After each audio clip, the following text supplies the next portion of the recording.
The steps of iron legs clank on the cobblestones, but this is not the sound of a victory march. It is the thud of a prosthesis. Archaeologists found an iron leg in the Italian town of Capua, created not for adornment, but to stand on the ground again after battle.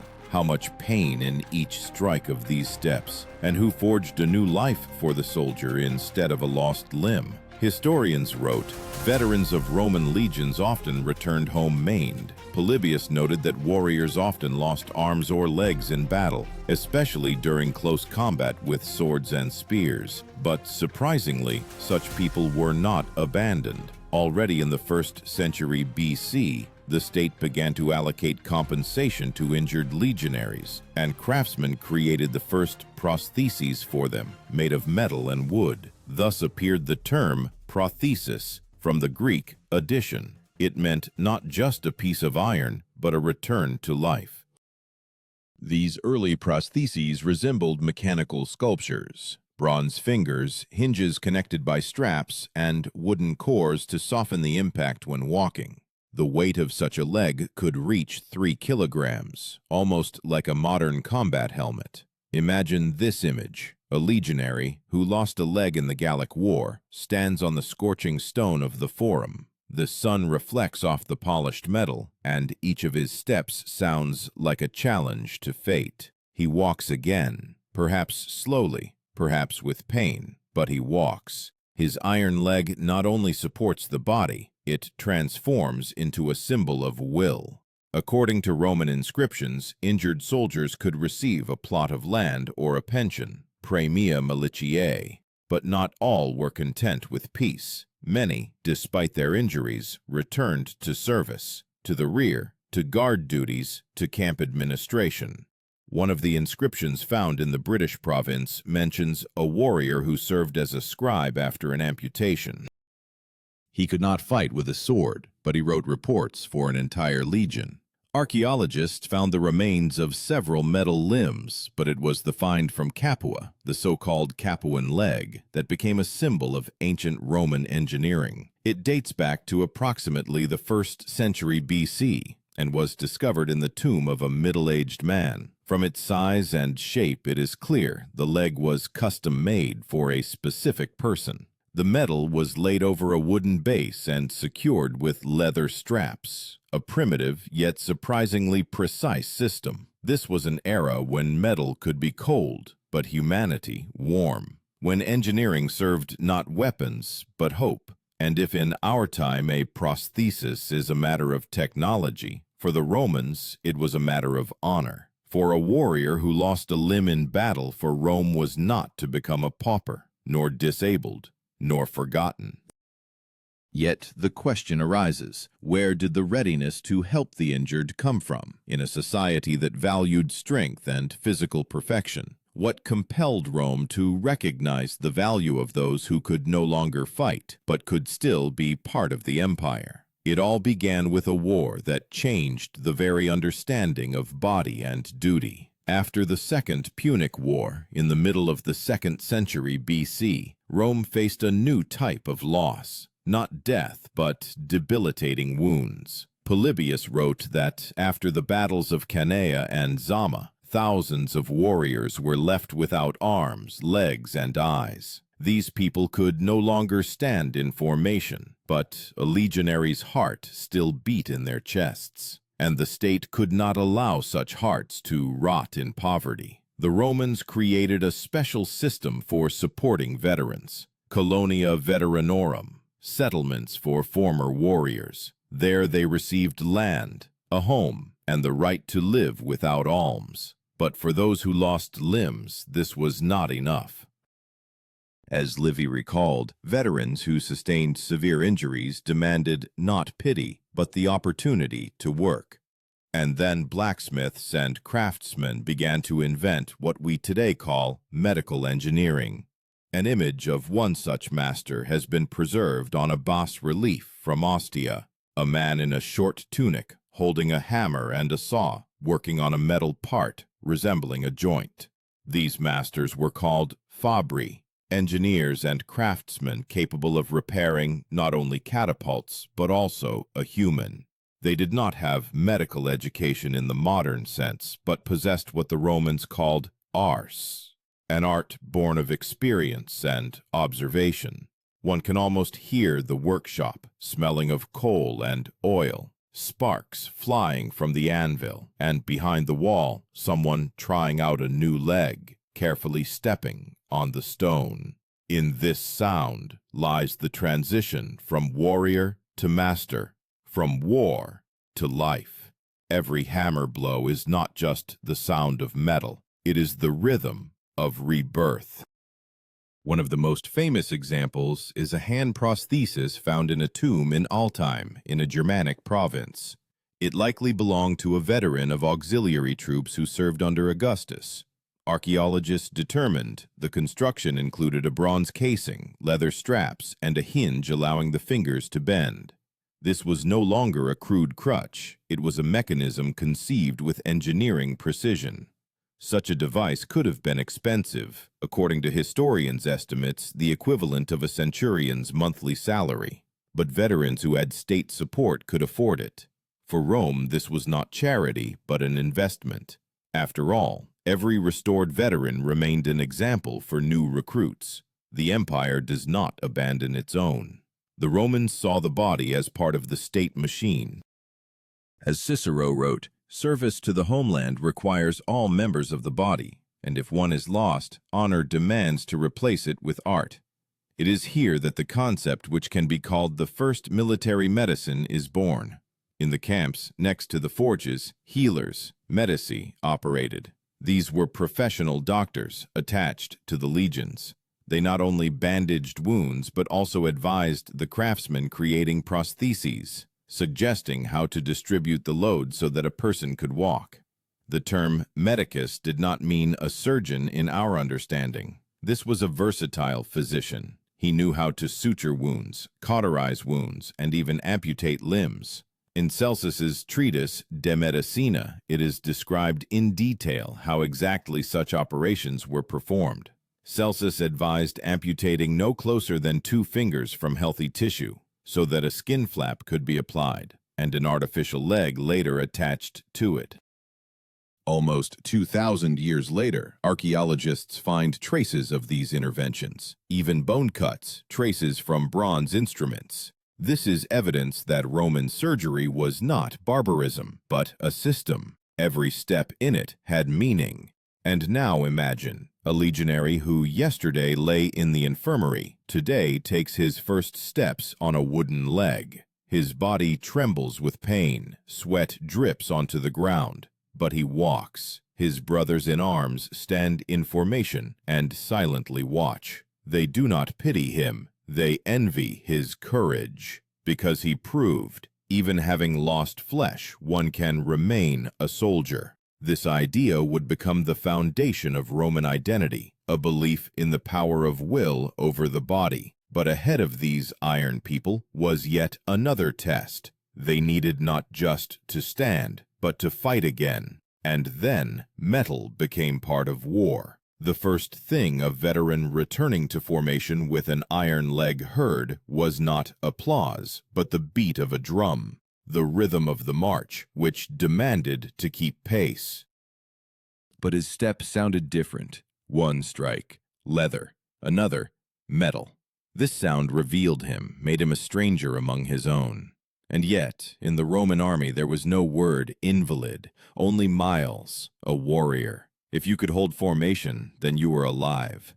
Historians note that by the 1st century AD, veterans with prostheses began appearing in some legions, performing tasks outside the battle line. They were placed on guard duty for warehouses, in command centers, and in communication services. Pliny the Elder wrote that such people often displayed no less courage than combat soldiers, because they fought not with their bodies, but with their will. Their example was used to train young recruits, to show that fear is not a severed leg, but lost resolve. Metal limbs became part of a new military culture. Unlike the modern world, where a wound signifies the end of a career, in Rome it transformed into proof of valor. From this arose the expression cicatrix gloriae, the scar of honor. The loss of an arm or leg could even elevate a veteran's status if he survived battle defending the Legion's standard. Engineers and doctors began to refine the designs. Blacksmiths started using bronze instead of pure iron. It was lighter and did not rust. Leather pads were inserted into the hinges to reduce friction.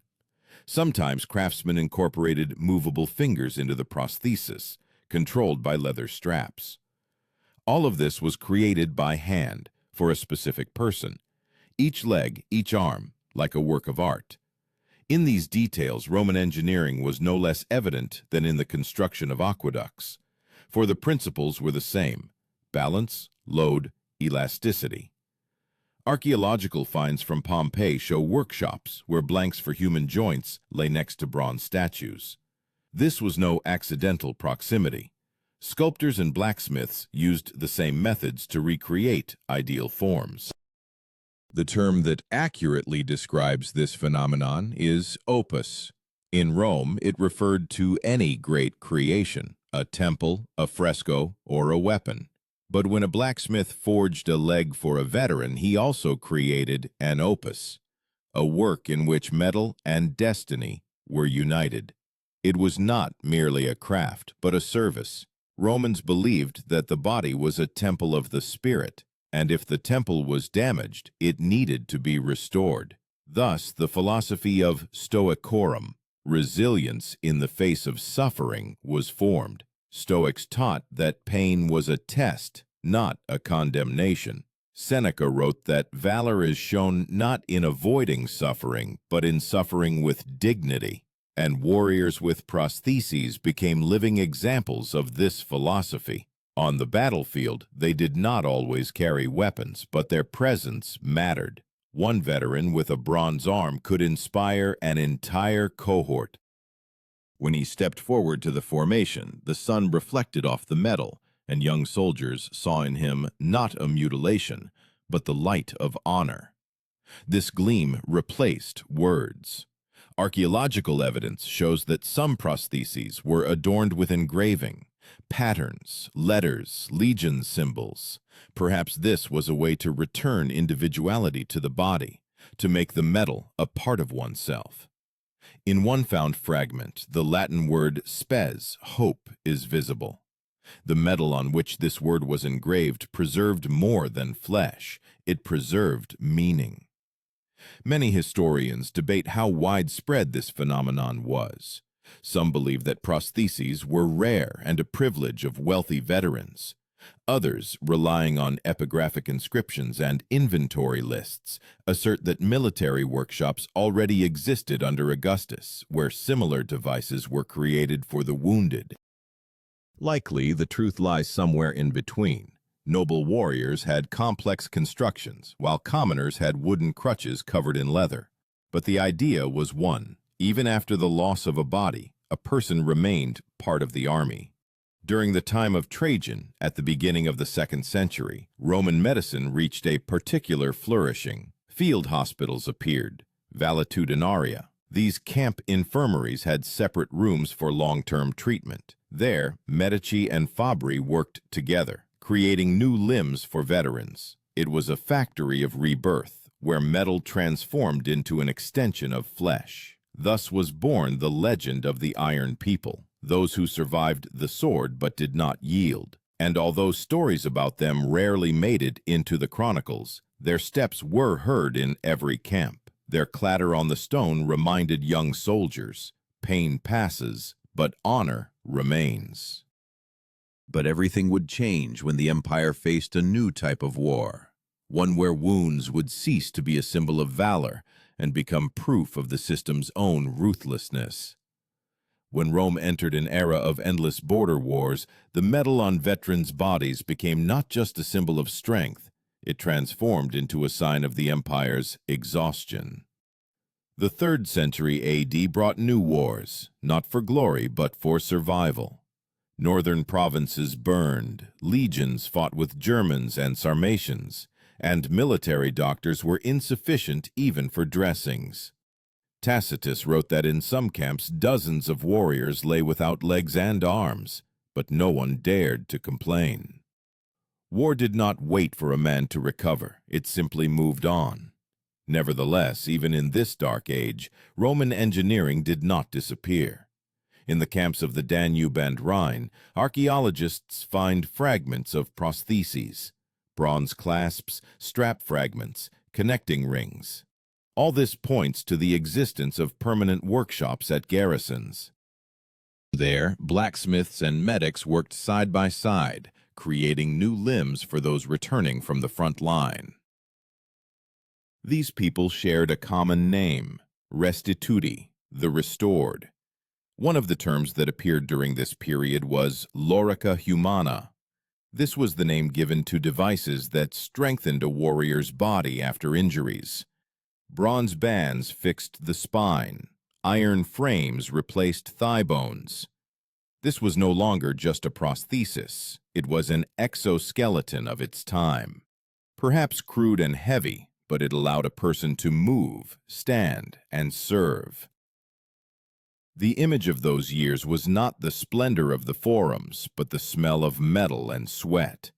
In the silence of the hospitals, one could hear the creak of straps, the rasp of a saw, a dull thud as doctors pressed a new part against the bone. Roman mercy was iron, just like the empire itself. It did not caress, it demanded endurance.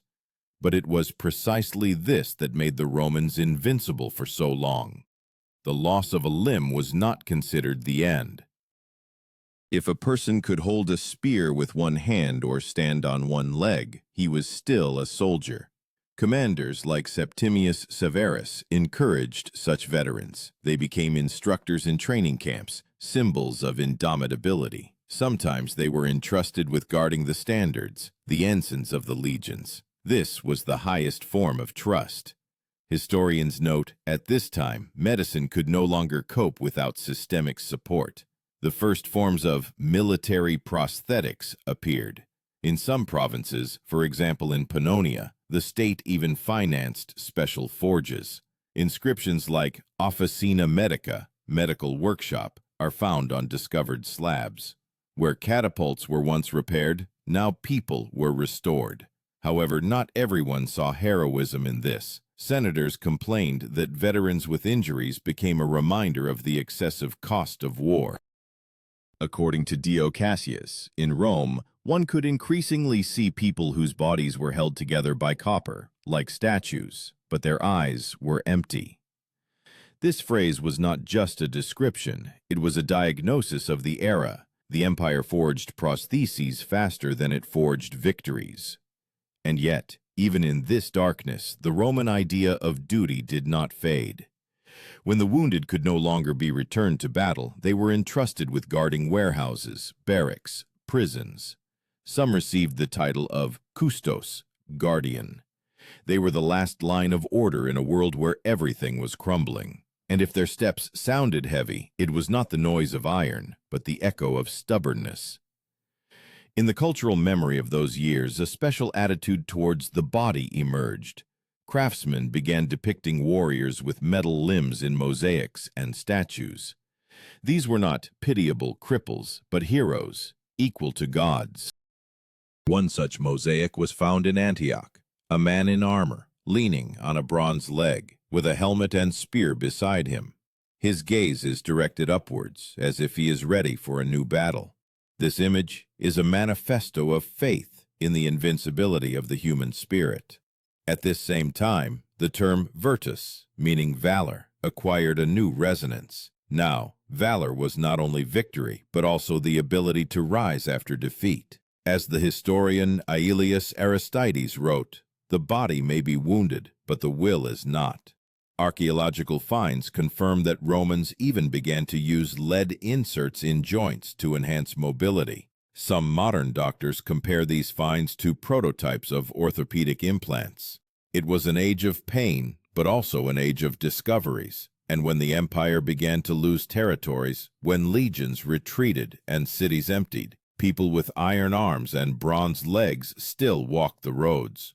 Their gait was dull, but confident. They carried not standards, they carried memory. Memory of a time when a person, having lost flesh, did not lose meaning. But Rome was yet to face its final transformation. When swords fell silent and forges quieted, the question would remain, what was all this for? For honor? For duty? Or for the belief that a person is capable of becoming more than their body? The 4th century AD became a time when Rome, as if looking at itself in a mirror, saw not only iron, but also scars. The empire still held on, but its heart beat weaker. Legions no longer marched, but stretched like shadows. Veterans with metal limbs now filled the city streets, becoming living chronicles of wars. They were called mutilati, the maimed. But this word sounded not like an insult, but like a title. They were a reminder. The price of greatness is always paid with flesh. During this period, statues of warriors with bronze arms and legs appeared in the arenas of the Forum, in basilicas, and even in temples. Some were crafted with anatomical precision. Joints, hinges, and traces of strap fixation were visible. But the main thing was the expression on their faces. It was not suffering, but calmness. Stoics of Constantine's era wrote, "He who has lost a part of his body for duty has lost nothing." This was a philosophy of accepting pain as part of service. However, changes were occurring within the state's structure. The army became less and less civilian and increasingly mercenary.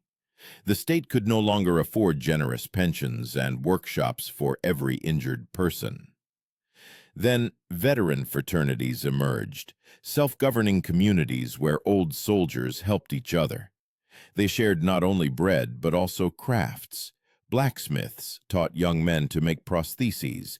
Doctors passed on knowledge about dressings and amputations. The term describing this process is collegium. These were associations, similar to guilds. Some of them specialized specifically in helping veterans. Archaeological finds from Africa and Sicily mention donations for instrumenta ad corpus restituendum, instruments for restoring the body. This means that even during periods of decline, Rome preserved the idea. A person deserves to be whole, even if their body is broken.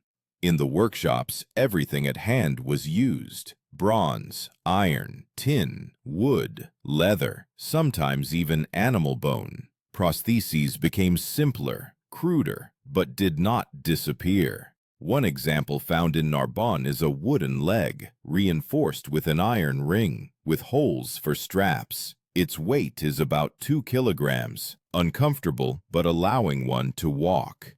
In an era when the empire was collapsing, even such an ability to walk was a luxury. One of the most touching archaeological artifacts from those years is an inscription on a veteran's tombstone in Arelate, "Stood when others fell." No name, no titles, just this phrase. Perhaps it belonged to a person who stood on a metal leg. This simple inscription became the epitaph of an entire generation. Christianity, strengthening at this time, brought a new understanding of suffering. Now, physical pain was perceived not as shame, but as purification. A wounded warrior could be closer to holiness than a flawless patrician. Frescoes in late Roman temples depict soldiers with bandaged arms and legs, symbols of courage and sacrifice. Rome, weary of war, began to worship not conquerors, but survivors. Against this backdrop, prosthetics ceased to be a military necessity and became an act of mercy. In monasteries that arose on the ruins of old barracks, monk healers continued the work of military medics. They used old tools, described by Celsus, and made the simplest crutches and supports for the poor. Thus, knowledge did not die with the empire, it simply changed form. Gradually, the legends of Iron People turned into parables. In 5th century chronicles, there are stories of veterans whose bodies were partially of copper and partially of courage. Historians debate how much of this is a metaphor, but one thing is clear. In Rome's collective memory, iron became synonymous with human resilience. The last decades of the empire were a time of external world destruction and internal strengthening. People lost cities but retained the ability to rise. A prosthesis, perhaps crude, creaking, but their own, became a symbol of independence. A veteran with an iron arm did not ask for mercy. He simply forged a new life, just as he once forged a sword. When Rome fell in 476 AD, its ruins contained not only columns and marble, but also fragments of bronze joints, shards of iron supports. Archaeologists find them even today, silent witnesses that the empire could lose everything except the ability to rise again. And here is the question that echoes through the centuries. What motivated these people? What compelled them to rise after fate took away not only their flesh but also their empire? The answer is still ahead, in what will remain of their spirit when the metal cools and memory becomes legend. When the Roman world disappeared, the iron cooled, but the memory did not fade. With each century, the legends of warriors with bronze legs and iron arms became more than just stories of craftsmanship. They were lessons in humanity. Archaeologists exploring ancient necropolises find the remains of these prostheses and see in them not technical devices, but a symbol, proof that humans have always tried to overcome their own fragility. For a modern scientist, every piece of bronze is an answer to the question legionaries asked themselves 2,000 years ago. What does it mean to be human if your body is broken? The Romans answered simply, it means to keep walking. Their iron legs did not make them superhuman. They merely restored their ability to stand. But to stand means to live. This is why their legacy has not disappeared. The principles of load distribution, hinged joints, even the idea of weight balancing, all of this became the foundation for modern prostheses. Every step on asphalt, taken with a bionic leg, echoes across the cobblestones of ancient Capua. From there, from the iron clank on stone, began the story of human restoration. Philosophers said, corpus perit, animus monet. The body perishes, the spirit remains. And perhaps this is the main meaning of the entire Roman idea. For iron arms and bronze legs were not an adornment of war, but a challenge to death. Now, knowing this history, one should ask oneself, what makes us human? A whole body or an unbroken will? We live in a world where technology has restored the ability to walk to those who could not, but the very idea of struggle has remained the same. The man from Capua, stepping on his iron leg across the ashes of the empire, and the person today, taking their first step after an amputation, are one and the same person, separated not by time, but by material. And when metal clinks underfoot, it reminds us, true strength is not in bronze and not in steel. It is in the heart that keeps walking, even when the ground beneath it trembles.